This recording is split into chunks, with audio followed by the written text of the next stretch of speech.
dan bulan depan masuk bulan Zulhijjah, selain daripada jemaah haji yang dah mula bertolak ke Mekah untuk menunaikan fardu haji, ada satu ibadah yang sangat dituntut untuk kita lakukan dalam bulan Zulhijjah nanti, iaitulah pada hari raya dan hari-hari tasyrik, ibadah korban. Jadi hari ini kita akan ulang kaji, berbicara tentang fiqh yang berkaitan dengan ibadah korban. Mungkin tak semua sempat saya bicarakan. Sekiranya ada pertanyaan dan persoalan yang berkaitan dengan korban, boleh ajukan di akhir nanti insya-Allah.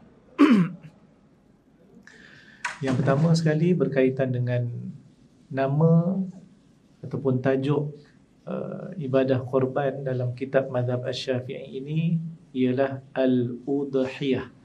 Al-udhiyah dengan huruf dad sama macam kita sebut Aidul Adha, huruf dad, dan ia juga berkaitan dengan waktu duha, iaitu juga huruf dad.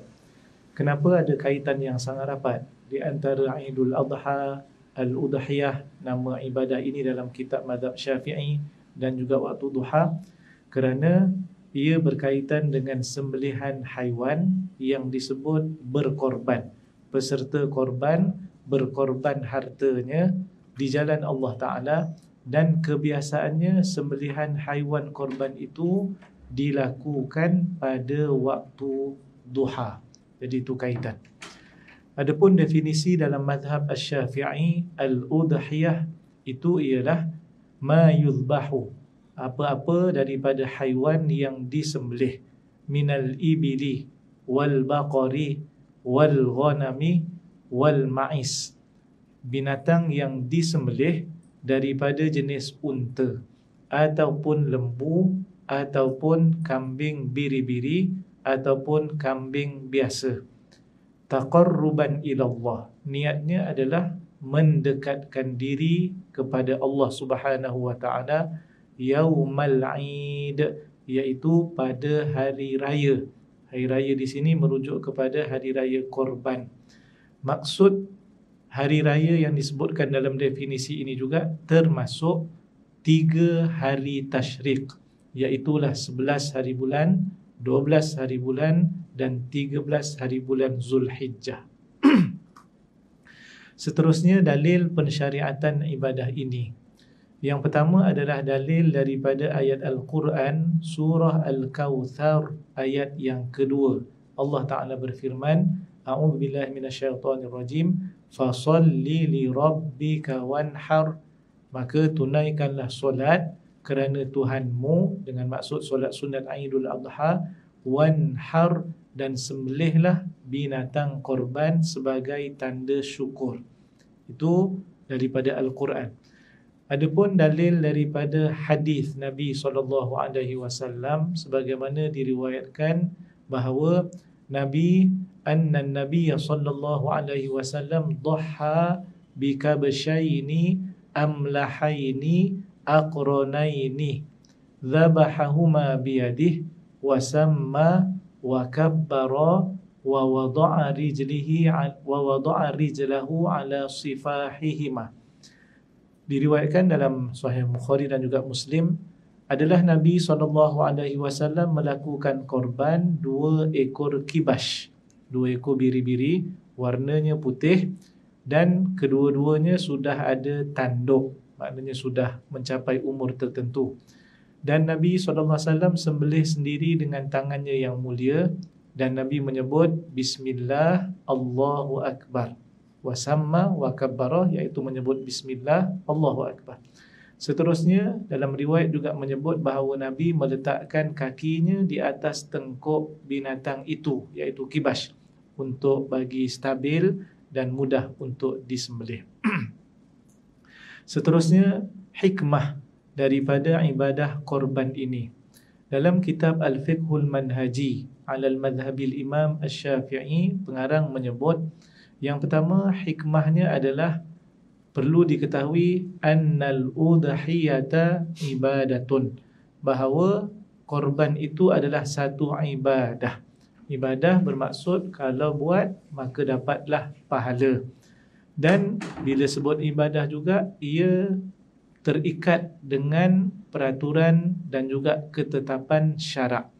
Tidak boleh diubah suai, tidak boleh dibuat modifikasi, melainkan kena mesti ikut. Apakah unsur ibadah? Iaitulah penetapan syarak yang mesti diikut. Yang pertama adalah waktu ibadah korban. Waktu ibadah korban ini tidak sama dengan waktu akikah, tidak sama dengan sembelihan biasa yang lain. Kalau sembelihan biasa yang lain sepanjang tahun boleh. Akikah juga selepas kelahiran dan dia terbuka sepanjang tahun. Walaupun sunat hari ke-7, tak dapat hari ke-7 hari 14, tak dapat hari 14 hari ke-21, dan terbuka sehingga balik. Dah balik, maka gugurlah tanggungjawab ibu dan ayah ataupun penjaganya. Maka akikah dituntut kepada diri sendiri, kepada orang itu yang dah balik. Baik. Ini berkaitan dengan masa nak dibandingkan dengan sembelihan biasa dan akikah. Adapun ibadah korban hanya 4 hari sahaja dalam setahun. Tidak boleh sebelumnya dan tidak boleh selepasnya. Iaitulah pada tanggal 10 hari bulan Zulhijjah, 11 hari bulan Zulhijjah, 12 hari bulan Zulhijjah dan 13 hari bulan Zulhijjah. Begitu juga dengan waktu mula sembelihan. Walaupun 10 hari bulan Zulhijjah itu kita katakan bermula tarikh, tetapi belum lagi masuk waktunya, melainkan selepas daripada terbit matahari dan selepas daripada selesai solat sunat Aidul Adha dan 2 khutbahnya. Ini berdasarkan kepada riwayat para sahabat menceritakan apa yang mereka lakukan bersama dengan Nabi SAW. Awwalu ma nabda'u bihi yawmana hadha nusalli thumma narji'u fananharu faman fa'ala dhalika faqad asaba sunnatana wa man dhabaha qabla dhalik fa innama hiya lahmun qaddamahu li ahlihi laisa minan nusuki syai'. Perkara yang kami lakukan pada zaman kami, iaitu para sahabat dan Rasulullah SAW, kami solat dulu. Maknanya solat sunat Aidul Adha. Selepas tu kami balik ke rumah dan kemudian kami pun sembelih korban. Jadi tertibnya adalah solat dulu, barulah sembelih korban. Dan ini bertepatan dengan ayat Al-Quran. Fasalli li rabbika wanhar, ayat kedua surah Al-Kautsar tadi, iaitu Al-Quran menyebut solat dulu. Fasalli li rabbika, kemudian barulah wanhar. Siapa yang lakukan demikian, ikut tertib tadi, maka ia menepati sunnah kami dengan maksud menepati syariat. Siapa yang sembelih sebelum daripada itu, iaitu belum lagi solat sunat Aidul Adha, dia dah sembelih, maka ia akan jadi daging biasa, tidak dikira sebagai ibadah korban pun. Jadi kena tunggulah di qaryah yang kita tinggal itu, masjid dan juga surau yang buat solat Aidul Adha dah siap ke belum bersama dengan 2 khutbahnya. Kita tak disyaratkan kita pergi solat, sebab solat ini solat sunat. Peserta korban tidak disyaratkan solat sunat Aidul Adha, tukang sembelih pun tidak disyaratkan. Yang disyaratkan adalah mesti sembelihan itu dilakukan selepas daripada solat sunat Aidul Adha dan 2 khutbahnya di qaryah itu. Baik, seterusnya, unsur ibadah yang lain selain daripada masa adalah jenis binatangnya. Boleh tak sembelih ayam sebagai korban? Ada yang tanya, Ustaz, saya kebetulan tangkap kancil, boleh tak saya korbankan kancil saya pada 10 hari bulan? Ada lagi yang kata, saya nak sembelih arnab saya dah, sebagai contoh. Boleh ataupun tidak? Jadi, untuk memahami perkara ini, perlulah kita melihat dalam Al-Quran, surah Al-Hajj, ayat yang ke-34, Allah Ta'ala menyebut perkataan Al-An'am sebagai jenis binatang yang boleh dilakukan korban. Firmannya, وَلِكُلِّ أُمَّةٍ جَعَلْنَا مَنْسَكًا لِيَذْكُرُوا اسْمَ اللَّهِ عَلَى مَا رَزَقَهُمْ مِنْ بَهِيمَةِ الْأَنْعَامِ. Dan bagi setiap umat itu kami jadikan ada satu jenis ibadah, mansakan ibadah, iaitu kita sebut nusuk. Kan kita baca dalam doa iftitah kan, sunat bila selepas takbiratul ihram, inna solati wa nusuki wa mahyaya wa mamati lillahi rabbil alamin. Wa nusuki itu kita terjemah sebagai ibadah. Sama dengan ayat ini, mansakan iaitu nusuk. Bagi setiap umat itu kami jadikan ada satu ibadah supaya mereka menyebut nama Allah. Bila sebut nama Allah ketika sembelih itulah. Binatang yang dijadikan korban kan Nabi sebut bismillah, Allahu akbar. Jadi kita akan sebut nama Allah. Allah Ta'ala sebut dalam ayat ini supaya mereka menyebut nama Allah terhadap rezeki yang Allah berikan kepada mereka daripada jenis binatang ternakan. Terjemahannya Al-An'am, binatang ternakan. Binatang ternakan ini dikhususkan lagi, maksudnya ditafsirkan dalam surah Al-An'am. Ada satu surah dalam Al-Quran namanya surah Al-An'am, binatang ternakan. Lalu ada satu ayat, kemudian ayat selepasnya pun ada dua ayat menghuraikan maksud Al-An'am. Tuan-tuan boleh rujuk ayat 143 dan 144. Iaitulah firman Allah Ta'ala, thamaniyata azwaj. Binatang ternakan itu ada 8 yang ia adalah berpasang-pasangan. Maksudnya adalah jantan betina. Lalu Allah menyebut 4 jenis haiwan dalam ayat yang 143. 2 daripadanya dalam 143, minad dha'nithnaini wa minal ma'zithnain. Daripada kambing biri-biri 2, iaitu jantan dan betina. Dan daripada kambing biasa juga 2, jantan dan betina. Ayat 144 sebut lagi 2 item, iaitulah wa minal ibilithnain wa minal baqarithnain. Dan daripada unta 2, iaitu jantan dan betina. Dan daripada daripada lembu juga 2, jantan dan betina. Wa minal baqarithnain. Jadi 8 itu jumlah semuanya bila jantan dan betina. Tapi ada 4 binatang yang disebut dalam 2 ayat ini, iaitulah unta, kemudian lembu, kemudian kambing biri-biri dan kemudian kambing biasa. Maka ini saja haiwan yang dibolehkan untuk dijadikan binatang korban. Jadi kalau orang tanya, arnab macam mana? Jadi tak termasuklah. Ayam lagi tak termasuk, kerana dia nak kata binatang ternakan tetapi tidak ada sifat iaitu berkaki 4. Ayam kakinya 2 je. Tu pun ada orang tanya, ustaz kalau saya punya ayam kakinya 4, tu nantilah tunggu ada 4 kaki lah. Tapi dia tak termasuk kerana daripada 4 jenis ini yang paling kecil saiznya adalah kambing biasa. Okey, wallahu alam, itu berkaitan dengan jenis haiwan. Maka jenis haiwan ini dipanggil, kita kata tadi, tertakluk kepada ketetapan syarak. Tidak boleh kita ambil ataupun gunakan binatang yang lain sebagai binatang korban kerana ini adalah ibadah. Hikmah yang seterusnya adalah pengarang kitab Al-Fiqhul Manhaji menyebut, yang kedua, menghidupkan kembali pengorbanan agung Nabi Ibrahim alaihissalam, yang Allah perintahkan untuk korbankan anaknya Nabi Ismail.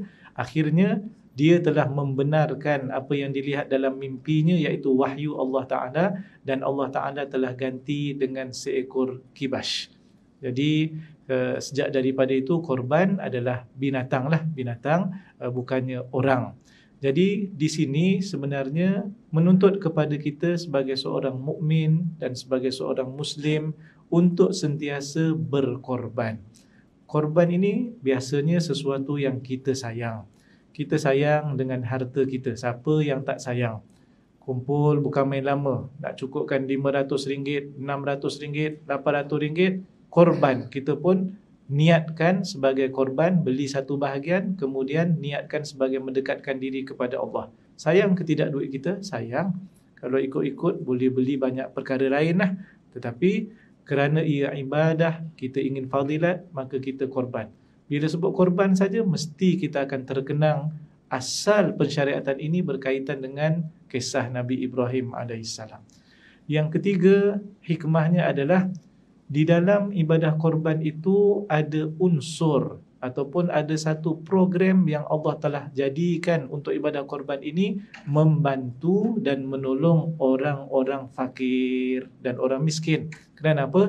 Kerana siapa pun yang berkorban, banyak mana pun bahagiannya ataupun sikit bahagiannya, maka satu juzuk daripada bahagiannya disuruh kepada kita untuk ambil dan bahagi kepada fakir miskin.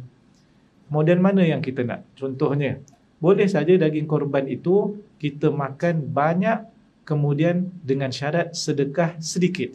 Contoh ya, satu bahagian korban yang kita dapat, ni cerita kalau buat sendiri lah ya. Kalau buat sendiri, jadi kita akan tahu, oh rupa-rupanya kalau kongsi adik-beradik 7 orang, setiap orang daging saja akan dapat lebih kurang dah 15 kilogram, 15-16 kilogram. Dalam mazhab Syafi'i kata, boleh tuan punya yang berkorban, iaitu peserta korban, ambil dan makan. Dia makan dengan keluarga dia, banyak mana pun yang dia nak, boleh, dengan syarat mesti sebahagian disedekahkan. Contoh, dapat 15 kilogram, kita pun ambil, makan dengan family 14 kilogram. 1 kilo mesti disedekahkan kepada fakir miskin. Itu maksudnya. Mesti ke 1 kilo? Tak. Boleh saja separuh daripada kilo, asalkan namanya sedekah. Maknanya kalau setengah kilo 500 gram pun okey, sebab boleh dimakan oleh 2 orang, boleh dimakan oleh 3 orang. Jadi 500 gram tu okey lah, 500 gram. Sekilo okey. Tapi yang pentingnya, boleh kita makan banyak mana dengan syarat sebahagiannya sedekah pada fakir miskin. Model kedua, iaitu yang paling afdal, kita makan sikit saja, bakinya yang banyak disedekahkan kepada fakir miskin. Ataupun model ketiga yang dicadangkan, dibahagi 3 bahagian. 1/3 yang pertama kita makan dengan keluarga kita, 1/3 yang kedua fakir miskin, 1/3 yang ketiga bagi kepada jiran tetangga ataupun sanak saudara ataupun kawan-kawan, walaupun mereka ini kaya. Itu tak ada masalah. Jadi 3 model tadi yang mesti ada siapa? Iaitulah fakir miskin. Fakir miskin.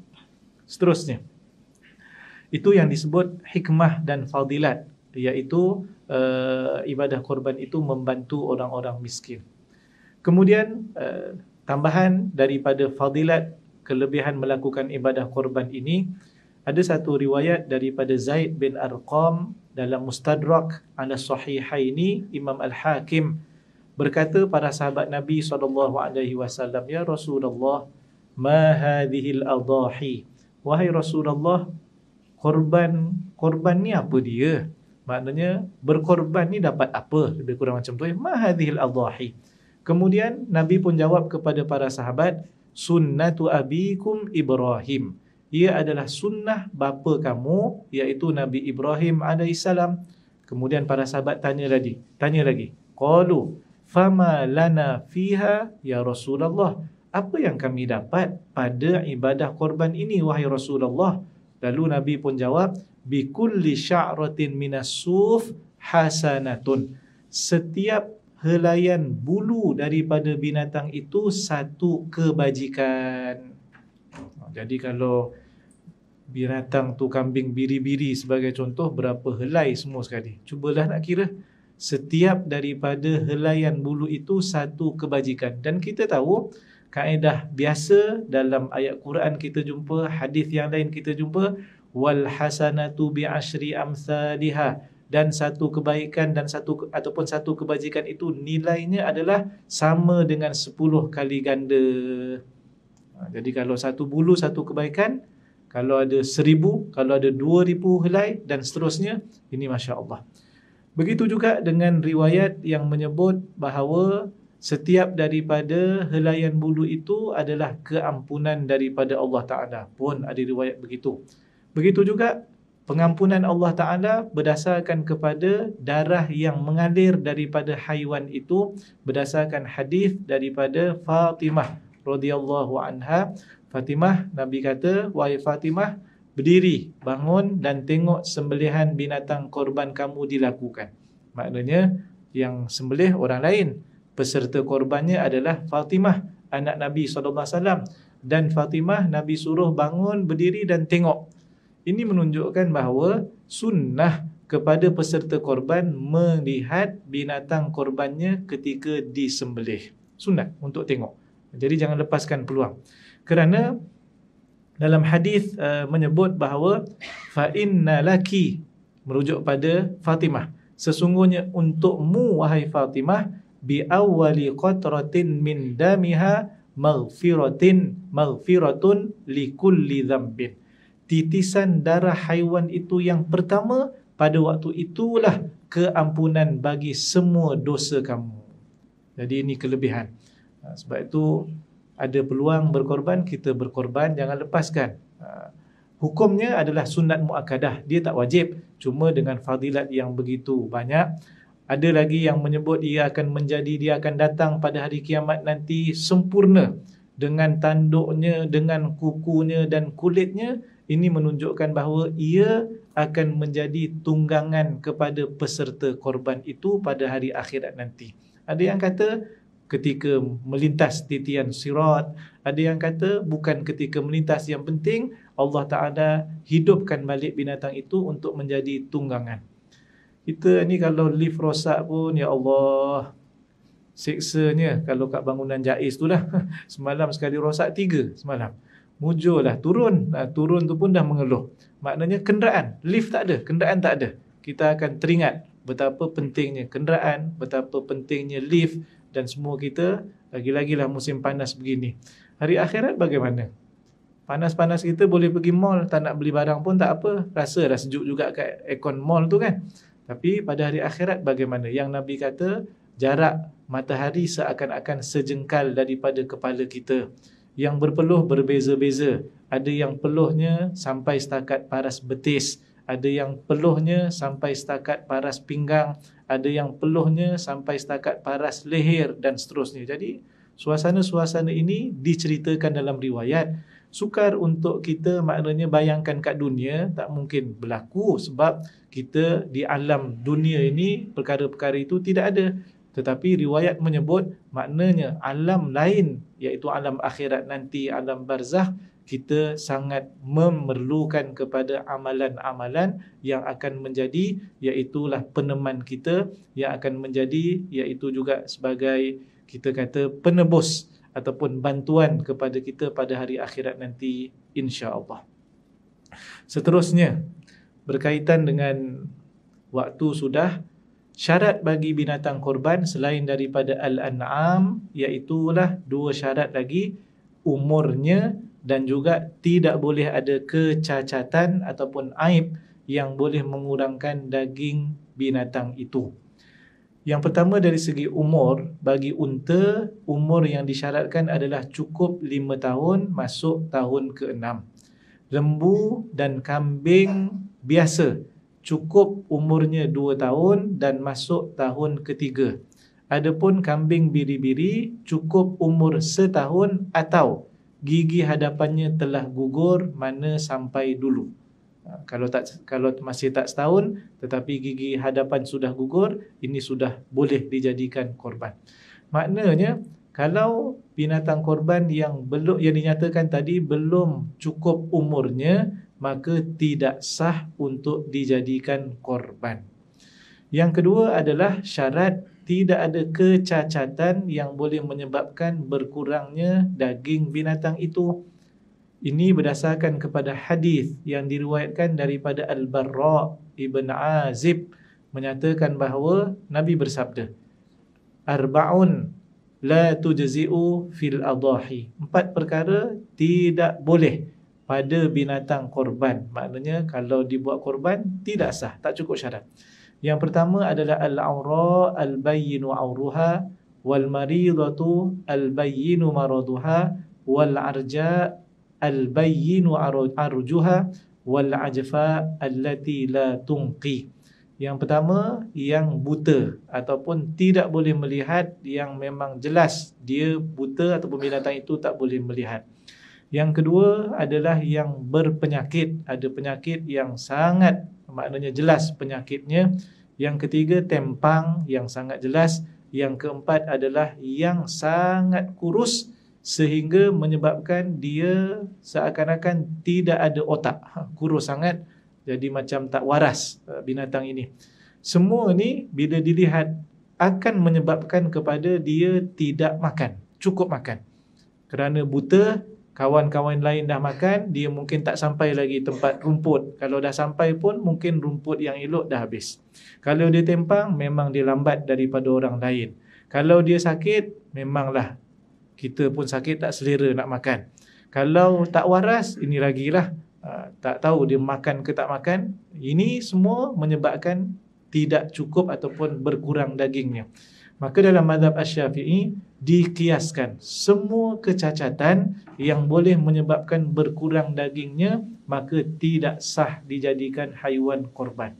Sebagai contoh, satu contoh, lembu ni asalnya sempurna, tak ada penyakit, tidak ada apa-apa, tetapi waktu diturunkan daripada lori pembekal, ekornya tercabut, contohnya tercabut, putus. Lalu kita kata cacat. Kawan satu lagi kata, tak cacat, masih lembu lagi ni, dia tak jadi binatang lain. Tapi ekor tak ada. Ada tak daging bahagian ekor? Ada. Jadi menyebabkan dagingnya berkurang. Ustaz, kita sembelih lembunya, ekornya masuk periuk terus. Tak boleh. Sebab dia tercabut sewaktu haiwan itu hidup. Maka hukum ekornya ini adalah bangkai. Binatangnya masih hidup, ekor tercabut, jangan pula masuk periuk, masak sup sekali. Dia bangkai. Bangkai ini najis dan tidak boleh dimakan. Tidak boleh dimakan. Jadi itu contoh mengurangkan daging korbannya. Jadi itu sebahagian yang saya nak kongsikan. Saya bagi ruang kalau ada pertanyaan berkaitan dengan ibadah korban. Sila.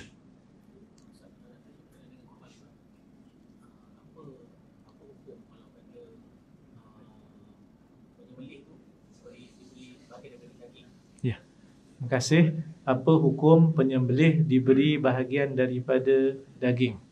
Ada satu hadis yang diriwayatkan daripada Ali ibn Abi Talib. Sayyidina Ali kata, aku telah diperintahkan, amaroni Rasulullah sallallahu alaihi wasallam an aquma, untuk aku laksanakan ibadah korban yang pesertanya adalah Nabi sallallahu alaihi wasallam. Maknanya Nabi punya bahagian. Kemudian Nabi larang kami daripada memberikan bahagian korban itu kepada tukang sembelih, dan kami berikan kepada tukang sembelih harta daripada sisi kami. Ini menunjukkan bahawa tidak boleh bagi upah kepada tukang sembelih daripada daging korban atau mana-mana bahagian korban. Jadi niat sebagai upah tidak boleh. Kalau nak bagi upah, kena daripada aset ataupun duit yang lain, bukan daripada bahagian korban. Saya tambah lagi satu, iaitu bukanlah bermakna pula tukang sembelih dan juga AJK yang melapah tidak boleh makan daging korban. Yang dia tak boleh dapat, kita bagi atas dasar upah. Tapi kalau kita bagi atas dasar hadiah dan juga sedekah, yang ini tidak mengapa. Tidak mengapa. Jangan diniatkan sebagai upah. Itu saja. Itu saja. Wallahu a'lam.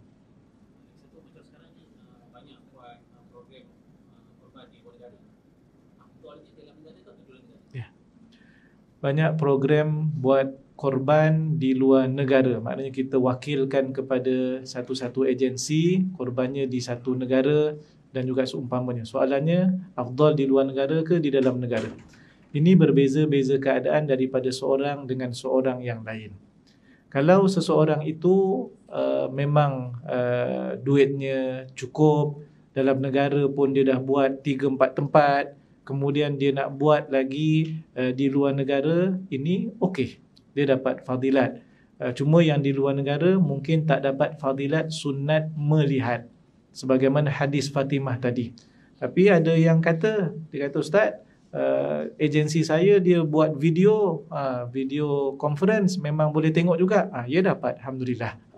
Kalau nak ambil hadis Fatimah tadilah. Cuma kalaulah dia mampu, nak kata 850 dia mampu, 1000 pun dia mampu. Kalaulah harga pada tahun ni 1000 pun dia mampu. Tapi dengan sengaja, oleh kerana di luar negara 300 sebagai contoh, 400, hanya kerana nak cari yang murah, sedangkan dia memang mampu, pada waktu ini tidak afdal. Tidak afdal. Kerana apa? Kerana korban ini kita kena pilih yang terbaik. Ingat kisah Habil dan Qabil, yang seorang lakukan yang terbaik, seorang lagi buat hanya melepaskan batuk di tangga. Siapa yang diterima korbannya? Yang Habil, yang Qabil tidak diterima. Jadi kat sini menjadi ingatan kepada kita. Adapun bagi seseorang yang tidak cukup duit, Ustaz, saya pergi masjid ni 880. Saya pergi surau ni 860. Saya pergi kat kampung 820. Tak jumpa dah yang 700. Tak jumpa dah. Yang 600 lagi tak ada. Itu sebelum PKP dulu tahun 2016, 17 saya ingat. Sekarang mana nak jumpa dah yang 600. Dia hanya ada 300. Kalau buat kat Malaysia memang tak mampu. Tapi terjumpa iklan luar negara korban 300. Bukan kerana murah dia pilih yang murah, tetapi memang kos di luar negara, mungkin negara itu negara yang tidak maju sebagai contoh, memang lembu yang sama, saiz sama, kat sana murah. Jadi pada waktu ini dengan ambil 300 dia mampu berkorban. Maka pada waktu ini dia ambil, dan waktu ini bagus untuk diambil daripada tak korban langsung. Sebab itu dia berbeza-beza di antara satu sama lain. Tapi kalau nak cerita yang mampu tadi dah, saya tambah lagi selain daripada fadilat sunat melihat. Alah Ustaz, yang kat Malaysia buat sama-sama Malaysia pun tak tengok juga. Kenapa? Tidur Ustaz. Tidur. Pagi raya tidur. Ataupun dia kata dia buat raya ketiga, saya tak ada kat kampung dah, saya masuk nama tapi saya terpaksa tempat lain, tak dapat tengok juga, sama macam luar negara. Tetapi ada fadilat lain. Apa fadilat lainnya? Iaitu kita menyantuni fakir miskin yang berada di sekeliling kita, di kampung kita. Di semua tempat memang ada fakir miskin, tetapi kenapa kita bantu orang yang jauh sedangkan orang yang dekat kita tinggalkan? Untuk makluman tuan-tuan dan puan sekalian, data daripada Lembaga Zakat Selangor, berdasarkan apa yang saya dengar, jumlah fakir miskin di negeri Selangor, asnaf fakir miskin, data yang terbaru ataupun yang terkini, kita ada sebanyak 650,000 keluarga. Bukan 650,000 orang, 65,000 keluarga. 65,000. Jadi ramai. Sangat ramai keluarga. Kalau satu keluarga kita darab, katalah 2 orang minimum, katalah ada anak seorang, darab dengan 3 dah. 65,000 darab dengan 3, 6 kali 3, dekat 200,000 jugalah orang yang berada dalam paras fakir dan juga miskin. Jadi mereka inilah yang layak. Itu data yang rasmi, yang dapat zakat. Berapa ramai orang yang maknanya mungkin tak dapat dijejaki, yang memang sebenarnya dia fakir dan miskin. Jadi bagi saya ini perlu untuk kita tengoklah, untuk kita tengok juga insya-Allah. Wallahu alam. Ada lagi? Sila.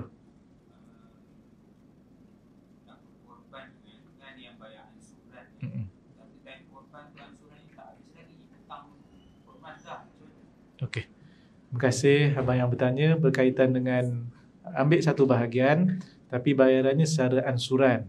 Tapi belum habis lagi bayar, korban dah jalan ni. Okey. Jadi kalaulah memang pihak yang menguruskan bayaran ataupun yang menguruskan itu menerima ansuran, jadi kita berhutanglah walaupun korban itu dilakukan belum bayar habis, tidak ada masalah, cukup syarat sembelihan dan seumpamanya sah korbannya, cuma dia berhutang. Cuma tuan-tuan dan puan sekalian, sebenarnya kita mampu ke tak mampu? Tu kena tanya. Tapi kalau orang yang ada gaji tetap macam kita yang bekerja ini, sebenarnya kita mampulah. Cuma duit pada bulan Zulhijjah, kalau Zulhijjah saja macam tak mampu. Tapi kalau lajak sampai 3 bulan lepas tu, boleh diselesaikan bayaran. Ini tidak mengapa, tak ada masalah. Wallahualam. Ada lagi? Okey, semua okey. Kalau tak ada, terima kasih kepada semua. Aku lu qauli hadza astaghfirullahal azim li wa lakum. Assalamualaikum warahmatullahi wabarakatuh. A'udzubillahi minasyaitonir rajim. Bismillahirrahmanirrahim. Alhamdulillahirabbil alamin. Allahumma faqihna fid din wa 'allimna at-ta'wil wahdina shiratal mustaqim. Allahumma anfa'na bima 'allamtana wa 'allimna ma yanfa'una wa zidna 'ilma. Wa sallallahu ala sayyidina Muhammad wa ala alihi wa sahbihi wa baraka wa sallam. Walhamdulillahirabbil alamin.